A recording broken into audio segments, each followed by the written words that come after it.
आज स्वर उठे एवं ये घड़ी संधि मुहूर्त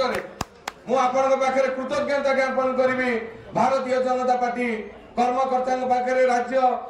सभापति एवं आमर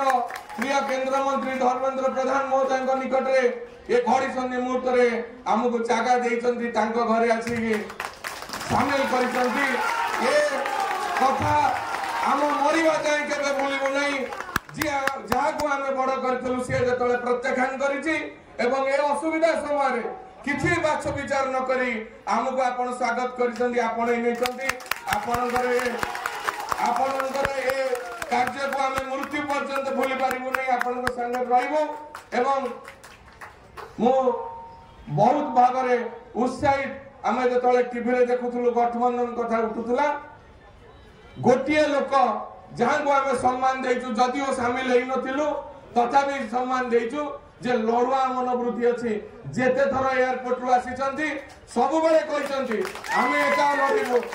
निज परिवार प्रति विश्वास अच्छी जनता प्रति विश्वास अच्छी लोकों भल पाइबा अच्छी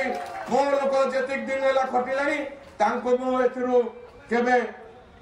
लड़ारू विरोध करी ना तेणु जो मनुआ लड़वा मनोवृत्ति को सम्मान दे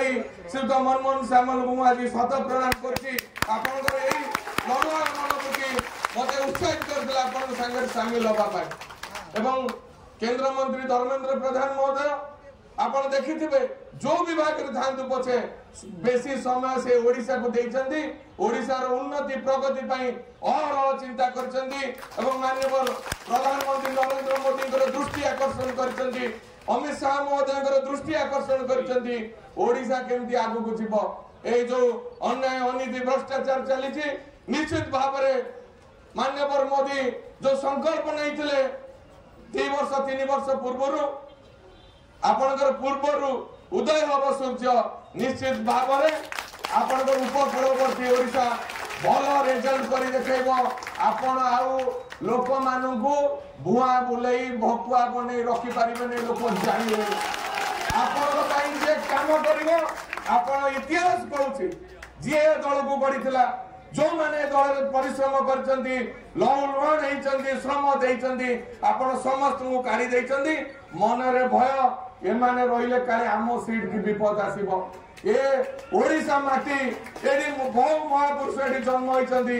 वीर माटी रे एभली संधिहान लोकंकर कोनोसी स्थान नाही आगामी दिन रे जगतसिंहपुर माटी रो स्वर उठिबो जगतसिंहपुर आपण को प्रतिशुद्ध दउची जगतसिंहपुर लोकंकर जगतसिंहपुर लोक आपको सुनिश्चित विजय करेंगे आपण माने अपेक्षा करछंती।